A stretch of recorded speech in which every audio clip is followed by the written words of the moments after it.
Cool, cool. Okay, I think we're recording now. Close this. Cool. All right, guys. I'm going to get started just a little bit early because I do want to talk to you guys about homework 1, which is already out. Okay, so this homework, again, I am trying to aim for weekly assignments. This is supposed to be due Sunday at 11:59. Obviously, with the snowstorm, please try to submit it by then. But I will monitor to see how people are doing. It's also the first coding assignment, so if you can get started early, that's great. Now, regarding the homework, so I'll tell you a little bit about how I like to do homeworks. So it's available on the course website. I would encourage you guys to read from the PDF because that's the thing that I look at that is like most well formatted. Obviously, there's like the Word template as well and etc. But when you're looking at the PDF, like do not be like it seems long. Please do not like it is.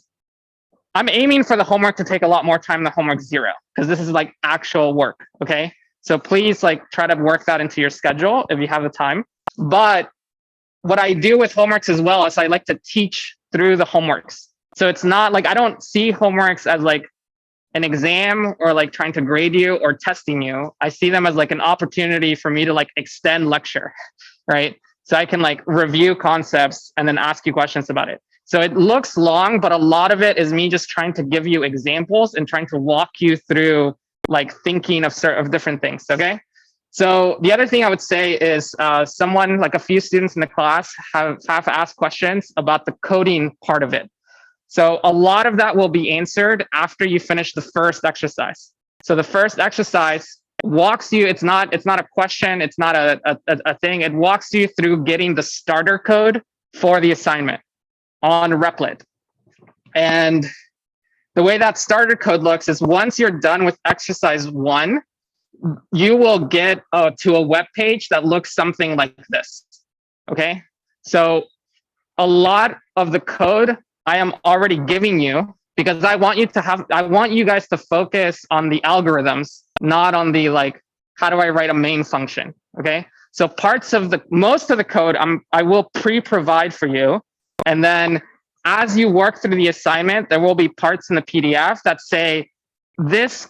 This algorithm we just talked to on the assignment, I want you to code it in answers.cpp, right? So most of the code you're going to be writing is going to end up in this one file. You can look through the others, but it'll end up here. And there's essentially 4 functions that are like not implemented. And part of your homework is to implement them.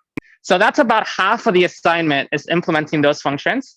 And the other half is basically conceptual questions where I'm just asking you, like, what is the big O running time of this? What is the, kind of stuff that we covered in lecture?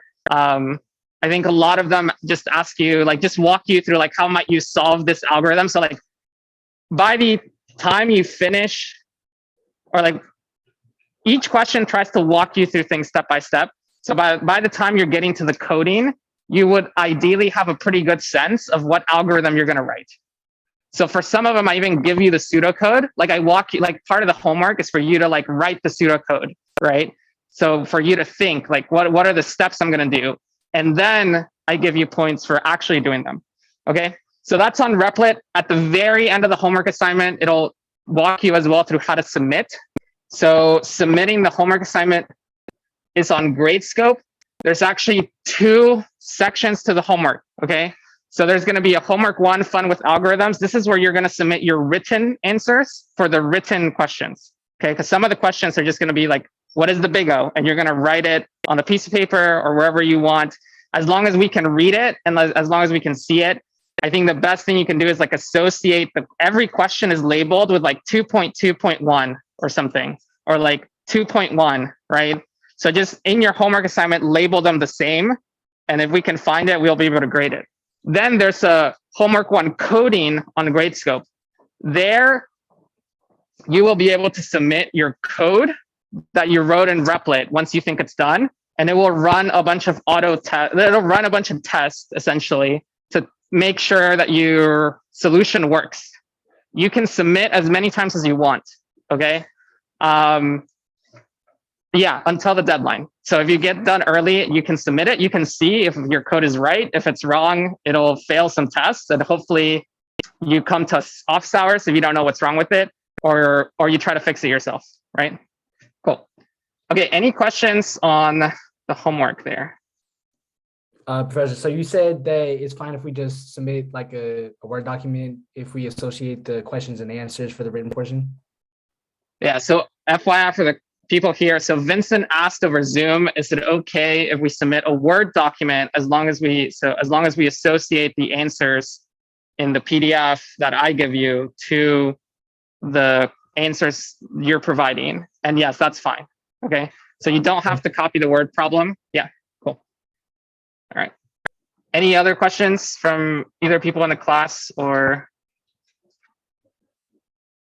Okay, looks like not. So let's get started.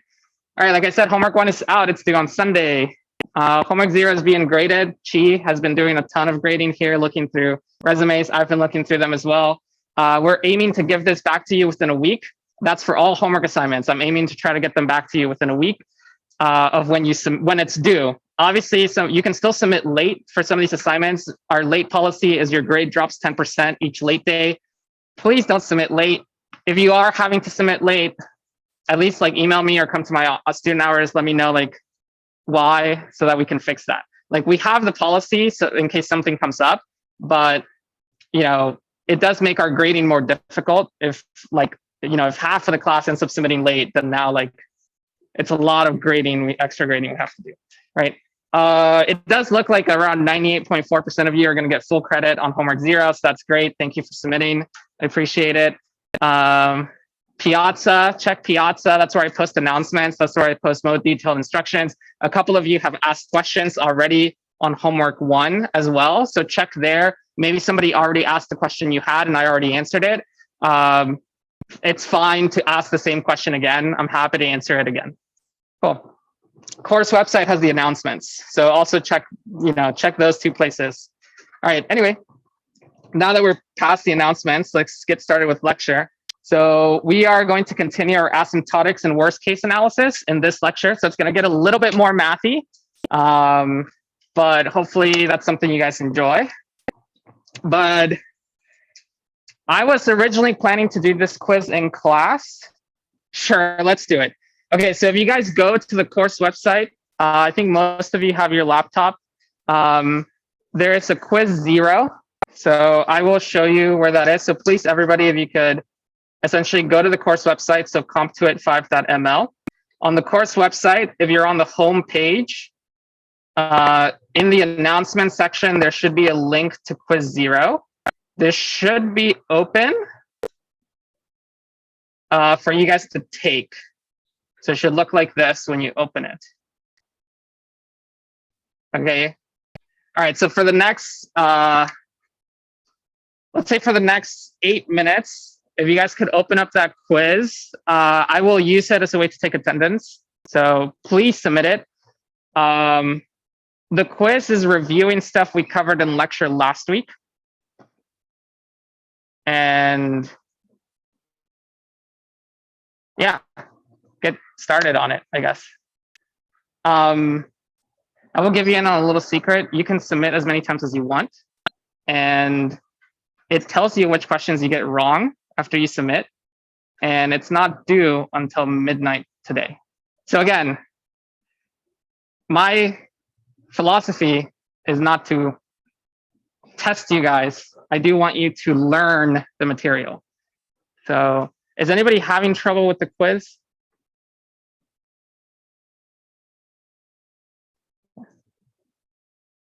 Walk around a little bit.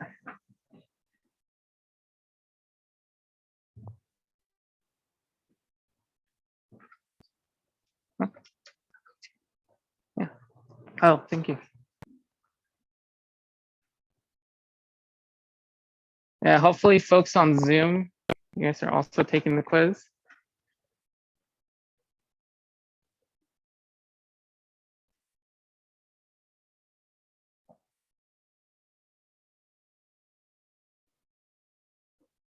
if you have any questions on the quiz, I'm happy to come answer as well. Again, like this is not your midterm or your final. Those you'll be on your own. For everything, homework, quizzes, I'm here to help.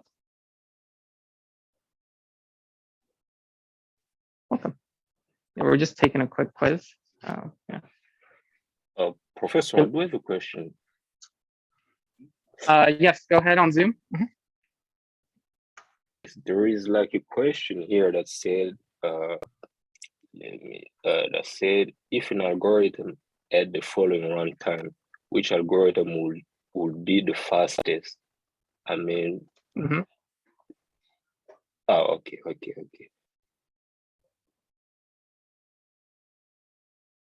I mean, Okay. but yeah, what's your question? Which algorithm are we comparing like to? Oh, I see. So there is a question on the quiz. So Jordan is asking, there's a question on the quiz that says, I think maybe I can open it so I can show you guys. If an algorithm had the following runtime, which algorithm would be the slowest? And there's another question that also says, if the algorithm had the following runtime, which algorithm would be the fastest? So that is just essentially saying, out of these big O, which is the fastest, right? So the algorithms you're comparing would be like, if I have a constant time algorithm, is that slow? So for this one's asking the slowest. There's another one that also asks for the fastest. You know, is a constant time algorithm slower than the log n algorithm? And out of the options, pick the slowest or the fastest, depending on what your question is asking. Does that clarify your question, Jordan? Yes. Thank you. Okay. Yeah.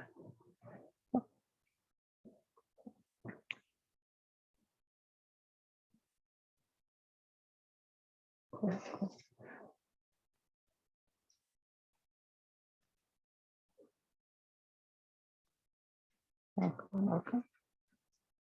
Yeah.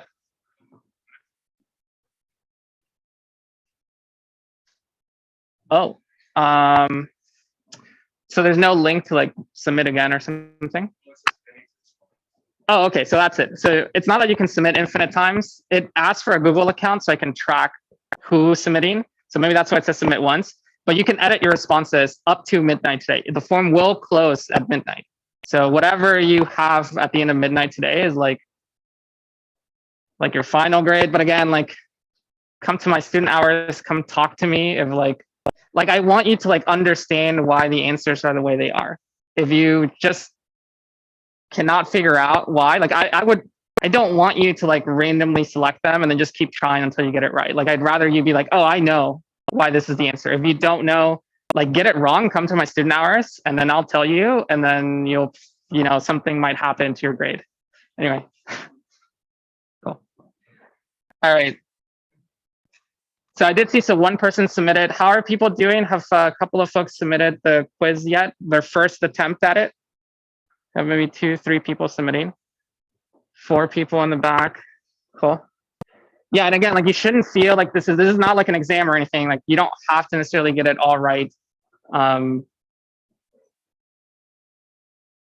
Maybe jot down the questions you're getting wrong and come to my student hours and ask me about them. I'm happy to explain any of these. They should be mostly review from lecture. But they are, yeah. Okay. I'll give you guys maybe another 3 minutes just to keep editing your responses if you got them wrong, or keep trying. Also, if you have a question right now in class because you got something wrong, I'm happy to answer or maybe ask other students to see what they think the right answer is. Yeah. Yeah.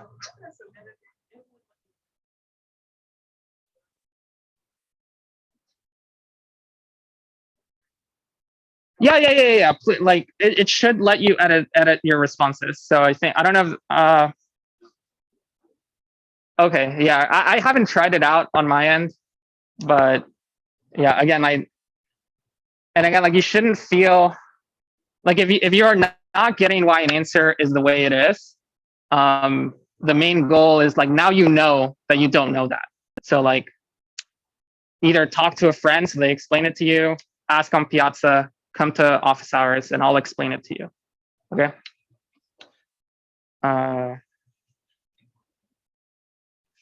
Cool.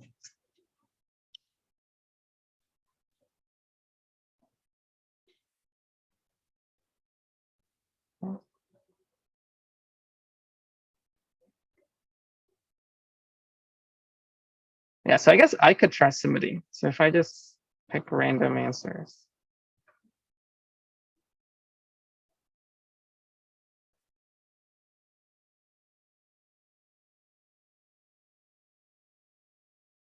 Right, okay, so once you submit, I think this is what the screen looks like. You can go back to edit your responses by clicking here, or you can click view score, which will tell you, it only tells you what you got wrong. So if you randomly submit, so I just randomly submitted it. It looks like I got 2 of them right just by randomly submitting. So you should at least be able to get 2 of them right.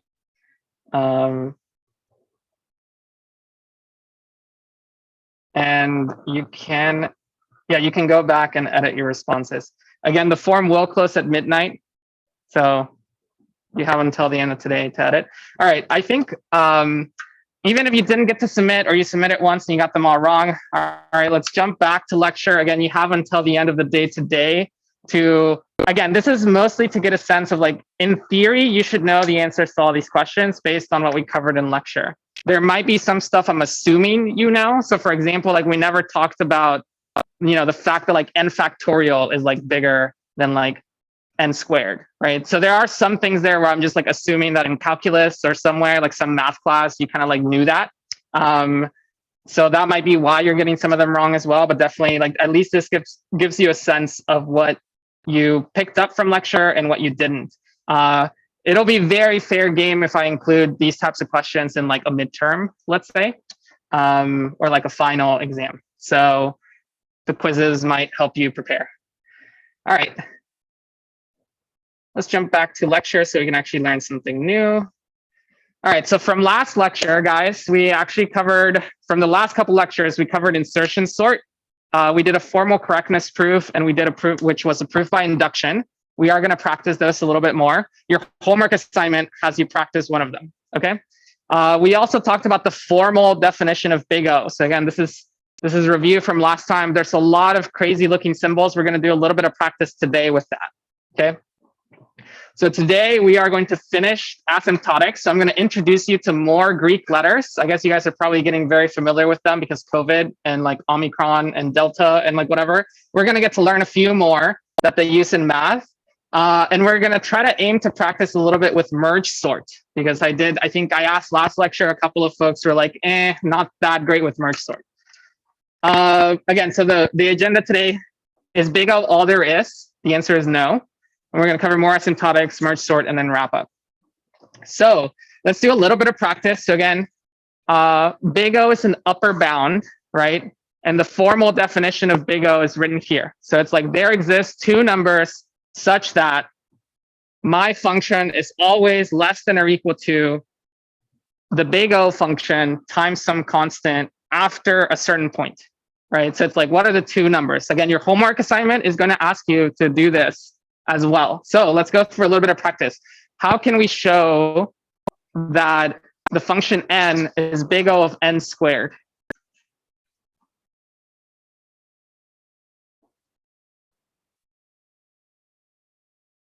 So if we graph it, again, so our function n here, this is t of n. So now it's just n. It's like a linear function. So it's just this red line.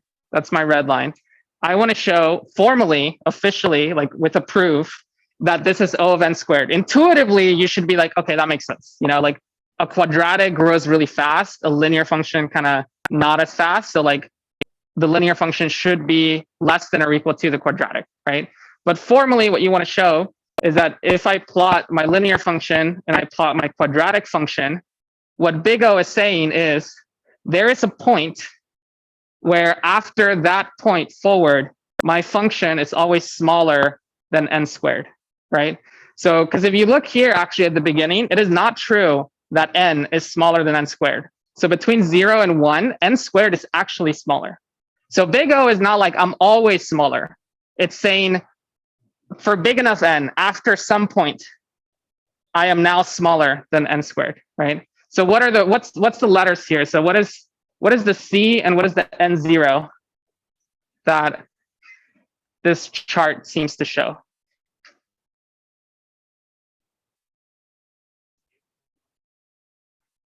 Yeah, C is the constant you multiply by. So here, this would be n, and this is n squared.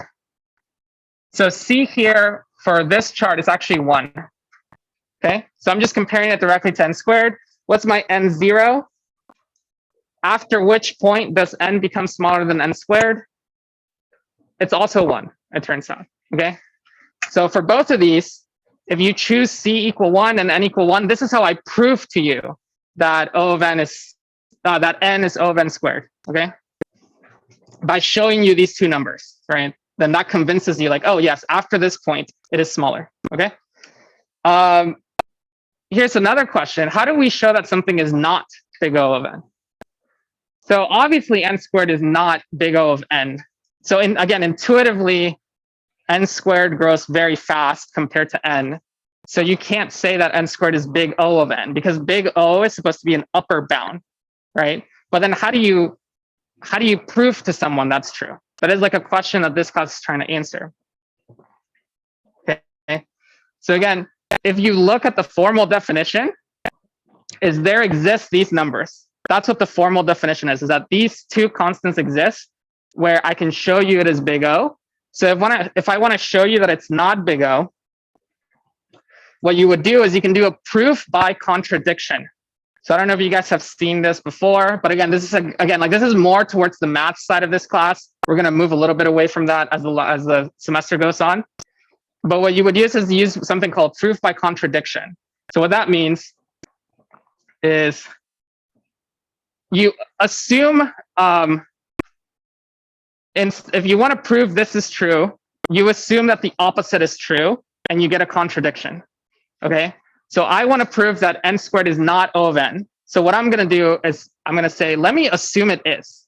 So if it is big O of n, then that means there must exist these numbers. By definition, if I assume it is big O of n, those constants must exist, right? So there must be a number n0 such that after that point, n squared is less than or equal to some constant times n. So I'm assuming they exist, okay? But if you look at this, you can actually divide both of these sides by n, and then you get that n is less than or equal to c, right? And I guess maybe this is not necessarily as obvious to you guys. Well, I don't know if this is obvious, but this is a contradiction because it's saying that there exists some number where, like, for all n bigger than that number, so for all n bigger than 5, n is smaller than 7, which it just doesn't make sense, right? Like this is a constant, this is a constant. Like they're actual, like, fixed numbers. Yeah. Yeah, the upside down a means for all n. Yeah. So that's saying, like, you know, if this is 5, this would be like for n equal to 6, 7, 8, 9, 10, 11. For all of them, n is less than some other constant, which is a contradiction, right? That doesn't make sense. So that's why n squared is not big O of n. So intuitively, it's not because it doesn't grow fast enough. But if you want to show it formally, you can assume those constants exist, right? So this is just assuming that, like, let's assume it is true that it's big O. So that means these constants exist. And then with math, you get a contradiction, right? Which is just like, oh, divide by n. And now it's like, it doesn't make any sense. You're telling me that n is bigger than 5 you're saying for all numbers bigger than 5, n is less than 10. And it's like, oh, no, that doesn't make sense, right? Yeah, and here's a specific constant you can pick, but we'll skip that a little bit. Okay, so you will get a little bit more practice of that with homework. So again, that is the formal definition. You're looking for these two constants, either to prove something is big O, or if you want to prove it's not big O, you like assume it is, and then try to get a contradiction where you get something that doesn't make sense, right, for your math, right?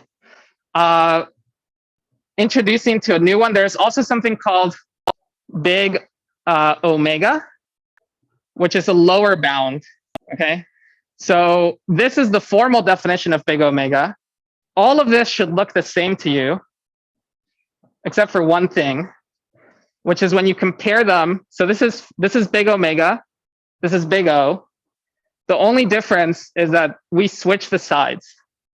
So big O tells me my function is less than or equal to something else. Big omega tells me my function is bigger than or equal to something else. But it's the same definition. Okay. Again, these you don't really use in industry that much. These are just things you have to know for your algorithms course. So big omega is a lower bound. Again, we can do an example. So I want to show that n log n is big omega of 3n. So intuitively, what does that mean? So again, like not the constants, but just like intuitively, I told you big O is an upper bound, big omega is a lower bound. So intuitively, what is this saying?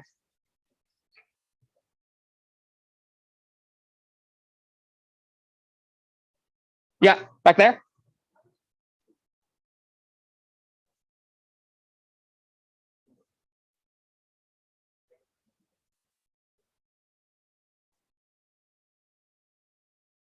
Yeah, no. I think you guys almost got it. You're almost there. So what this is saying is it's saying that my function, right? So this is my function. On this side, it's always my function. So the one without the big symbol is like my function. That's T of n.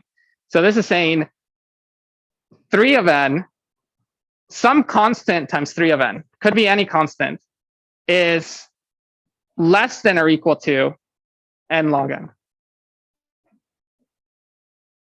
Yeah. And why might that be true?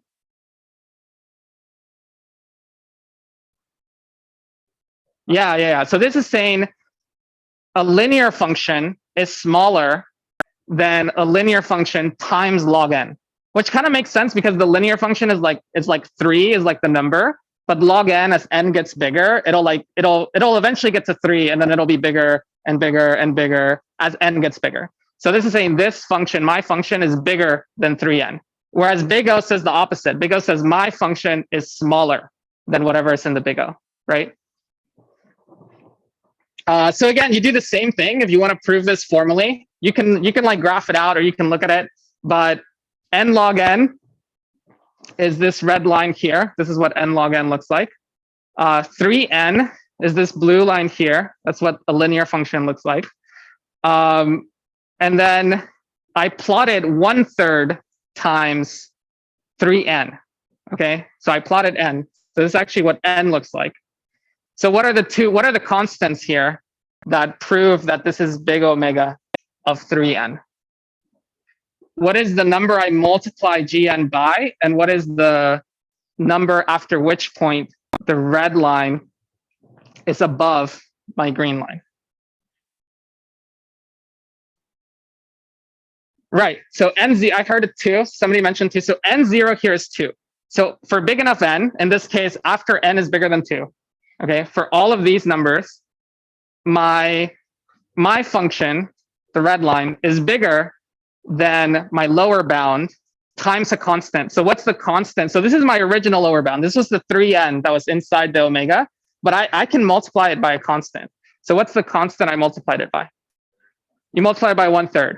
So the c is 1/3. Now you can imagine that, again, like we said, these constants are not unique, right? Like if you keep going, it turns out this red line actually crosses the blue line as well, right? So you could have said my constant is 1, but my n is like 8 or something, because like after 8, it crosses. And it's actually true that you can always have your constant be 1. If it is true that it's big O, you can always have your constant be 1, and after a long enough time, it will cross your function. Okay, it might just take a long time to get there, but yeah. So like you guys said, so formally we choose c as 1/3, n sub 0 equals 2, and then that's what that tells me.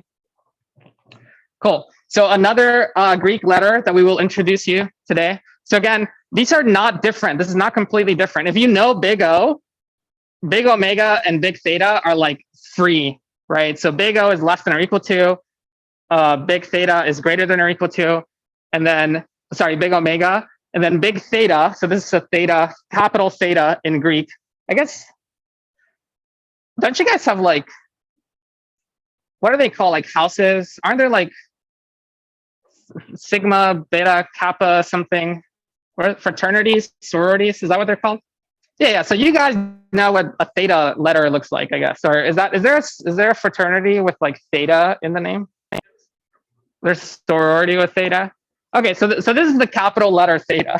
All right, so that whatever that looks like, and then basically what this means is we say something is big theta. This is a very strong statement. We say something is big theta if it's both big O and big omega. So it is both bounded on the top and on the bottom by the same function, right? Yeah. In general, in industry, we tend to care primarily about big O. That's the only one we tend to just like focus on. All right, so some objective check. All right, guys, let's participate in this. My algorithm takes this many steps. Okay, so this long, complicated function. What is my big O? Yeah, speak up. Yeah, you guys. I heard a lot of n squareds. Everybody, that is the right answer. Do people see why it's n squared? Got it. Okay. Oh, no, we did not see. Okay, so 10 is a constant, so you can ignore it, right? 5n is linear, so we know for sure that linear is smaller than n squared, right? So already, if I ignore this part, I can say like, okay, these two don't matter because one of them is linear, one of them is constant, right? So I ignore those. So then the next question is I have this complicated thing, which is like 14 times n times log of 3n, okay? In general, n log n is smaller than n squared. How do you see that? Because n squared is n times n, right? And this is n times log n. So if you already know that n grows faster than log n, that the logarithm is actually a very slow function, it grows, but it's a very slowly growing function, then n squared is clearly grows faster than n log n. So that's sort of like expanded out. So this is n times log n, essentially. This is n times n. So both of them have n, so you can kind of ignore that. And then you're just comparing log n to n. And n grows faster. So that means n squared grows faster than n log n. Cool. Another objective check. So now I have this algorithm. What's my big O?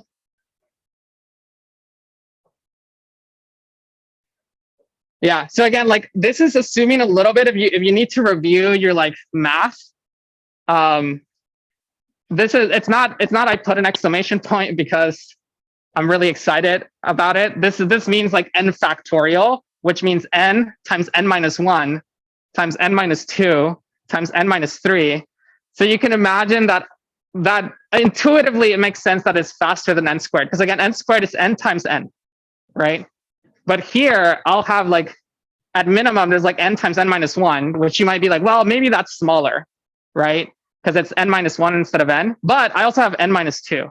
And I'm multiplying all of those together, right? Yeah.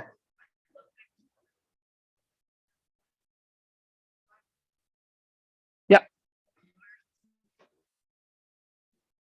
Oh, because that's how you're getting 4 and 3 and 2, right? So if you had 5 factorial, you're saying like, oh, it's 5 times 5 minus 1, which is 4, times 5 minus 2, which is 3. Yeah. So it's yeah. I'm thinking about the expanded form, and then the reason I can't do like 5, 4, 3 is that I have n. So like the best I can say is like n minus 1 because I don't actually know what n is. Yeah. But yeah, intuitively, n factorial grows a lot faster than any polynomial, okay? Because for big enough n, it's a lot bigger. It says I have 1 factorial. All right, another objective check is similar function. What's my big O? Somebody said n to the power of n. You want to explain why to the rest of the class?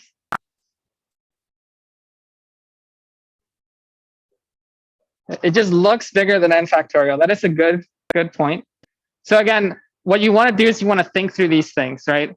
So n factorial, by definition, is n times n minus 1 times n minus 2 dot dot dot all the way to 1, right? N to the n, by definition, is n times n times n times dot dot dot n, where there's n of these, right? So you can see, like, I'm multiplying, and for each one, like, n is bigger than n minus 1, n is bigger than n minus 2, and then, like, obviously n is bigger than 1. So n to the n, turns out, grows faster than n factorial. Okay. Again, if you want to refresh some of this stuff, your calculus classes should have covered a lot of these functions. If they didn't, like, come to my student hours, I'm happy to give you these, like, intuitive explanations as to why certain things grow faster than the other. Okay. So yes, you're right. The big O is O of n to the n, because all the other constants don't matter. Cool. So as a quick summary, so this is a review. We actually covered big O, big omega, and big theta in class. All right, this is just summarizing everything we just talked about, so you don't necessarily have to write it down, just reference it. And it also introduces you to, there are little o and little omega counterparts. The only difference is that it's the exact same definition. Also, nobody uses them, but I guess computer scientists like to introduce extra stuff. I've never used them in my job. I've used big O. I've used big theta. I've never used any of the other ones. The only difference is that instead of, so big O is like less than or equal to, little o is like strictly less than. That's the difference. So like you can say, like, you know, you can say n squared is big O of n squared. This is fine, right? Or you could say, like, you know, 5n squared is big O of n squared. But you cannot say n squared is little o of n squared, because they actually grow the same. So now, like, little o is like strictly less. If you ever happen to see that in a computer science paper, it just means strictly less. You almost never see it. This entire class, we will focus on big O for most of our analysis. Big theta does also come up, because sometimes you don't want, because big theta is both an upper bound and a lower bound, right? Right. Any questions on that so far? I know I introduced you guys to a lot, but hopefully everything is kind of just like a little tweak on like what we already knew. Cool. All right.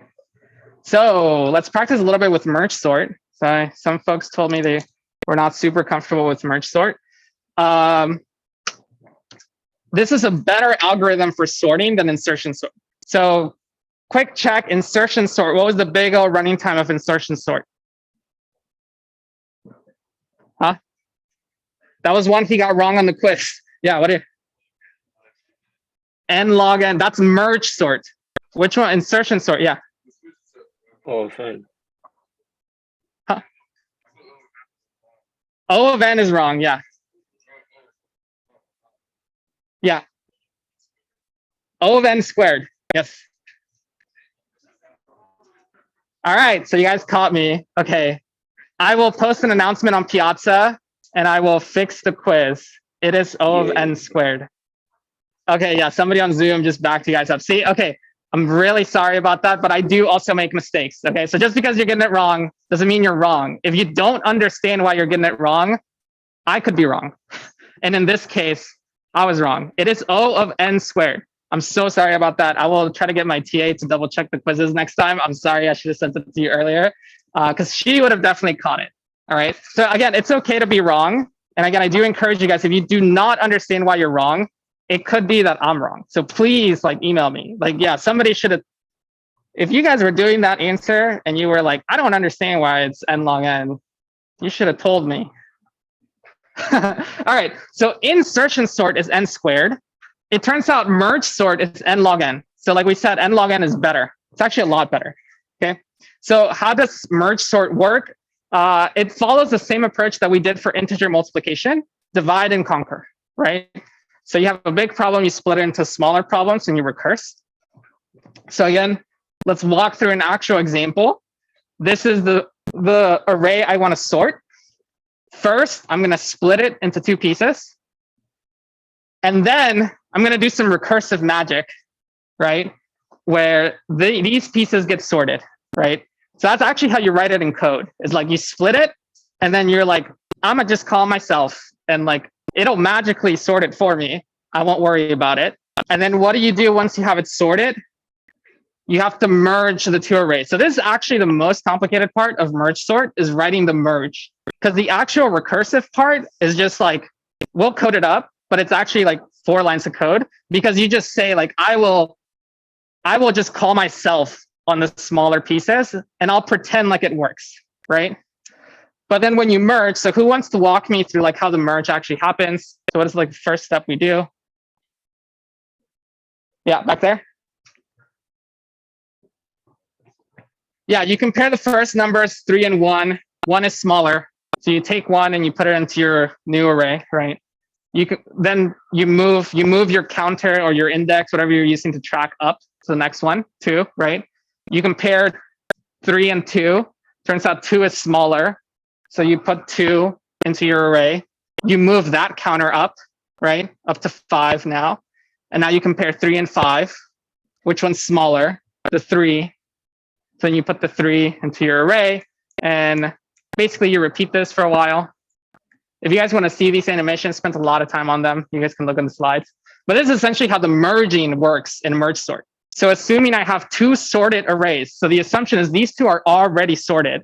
When I merge them, this array will be sorted if I merge them with this process, right? So this is what the pseudocode would look like. This is exactly what we just talked about, right? So I start by first checking if my array is of length 1. So I need a base case, right? For every recursive algorithm, you need to have a simple base case. If my array is already of size 1, by definition, it is sorted. So I just return my array. Otherwise, if it's bigger than size 1, I split it into the left side and to the right side. So this is where I'm splitting it, whatever that means in actual code. And I call myself recursively. So I like go sort those halves. Once I have those 2 sides sorted, then I merge them. And that is the answer to my question, sorted array. Okay.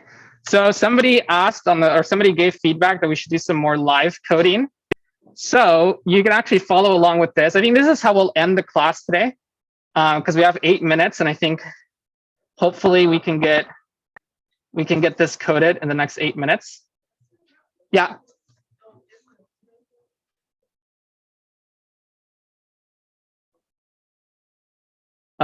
Sorry. So the question in the pseudocode, it says, oh, len. Yeah, this is just calculating like it's pseudocode, so it just means like calculate the size of A, or like how big is A, how big is the array. Pseudocode is just supposed to be like for you to understand like what are the steps that I actually need to take. Because once you have the pseudocode, then your job gets a lot easier, I would say, to actually code it up. So we will try to live code this, I suppose, for the next 7 minutes. If you click the link, there's actually already a solution. But what I'm going to do is I'm going to fork this, and I am going to delete the solution, and you guys are going to code it for me. So I'm going to leave this. This is just to print a vector, and this is just one test case. So I'm going to leave that, but we're going to start here, which is merge sort. Okay. So first of all, I have an input vector of integers. What is the first thing I do? And I don't know if you guys can see everything, but like, let's say we keep our, okay, that's probably too small for you guys to see, but there's our pseudocode. So what is the very first thing? Or maybe you guys keep your pseudocode open on your laptops and just tell me, what should I do here? Yeah. Huh? Make it into a what? Somebody says make a new array. Yeah, that seems fair. We can make a new array. Okay, so we do that standard vector of integers. Let's call it sorted. Okay, maybe. If I look at my pseudocode, so the very first thing I do actually is I assign a variable, right? Called input. So in C++, actually input that size is how you get the length of a vector, right? So then what is the next thing I do according to my pseudocode? All right, so you do an if statement. And what do I check? Yeah, so this is my base case. So I'm checking if n is equal to 1.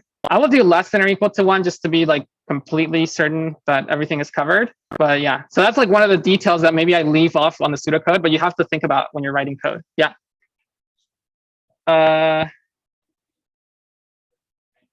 Yeah, I can zoom in a little better. Yeah. Okay. So who wants to continue? So what is the, if it is less than or equal to 1, what do I do? I just return, I'll just say I'll return my input. All right. So now we get to the next. So again, let's continue with the pseudocode. So what do I do according to my pseudocode? Start the recursion, right? So I want to get a left.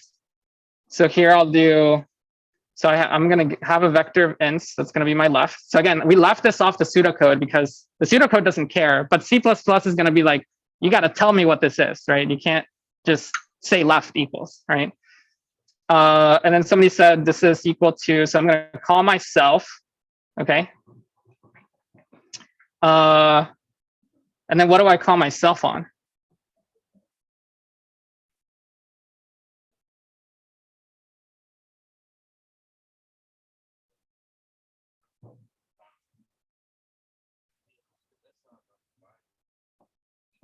Yeah, yeah, you want the left side of my original vector, all right? So the way you do that and see, so again, this is like where you get like, if you have your pseudocode, you have your algorithm, but then you're always going to run into like, for each line of code, you're going to be like, oh wait, but like, how do I actually do that in like C++, right?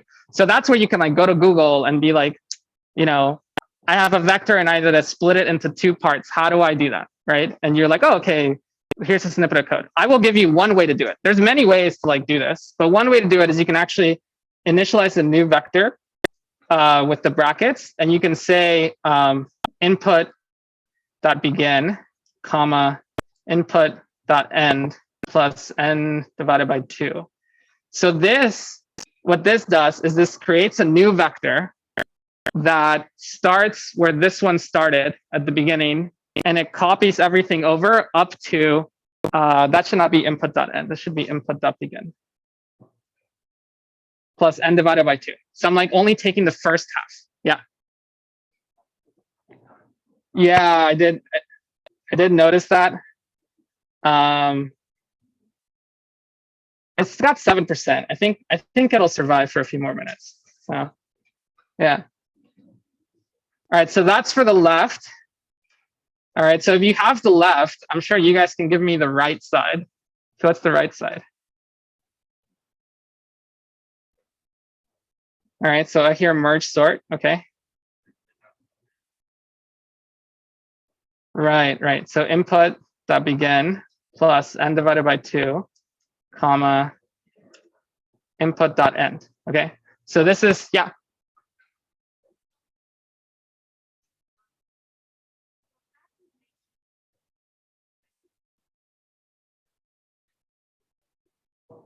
Yeah, it doesn't end up in both. So that is a great question and good thing to think about. That's like a good software engineer mentality to have right there, because you guys should have been like, should there be like a +1 somewhere here or like something like that? So it turns out that if you were coding it completely on your own, you would probably need a +1 somewhere. However, in C++, when you create a vector, this second half, whatever, so it's basically like creating a vector from A to B. The second part of this is an open bound.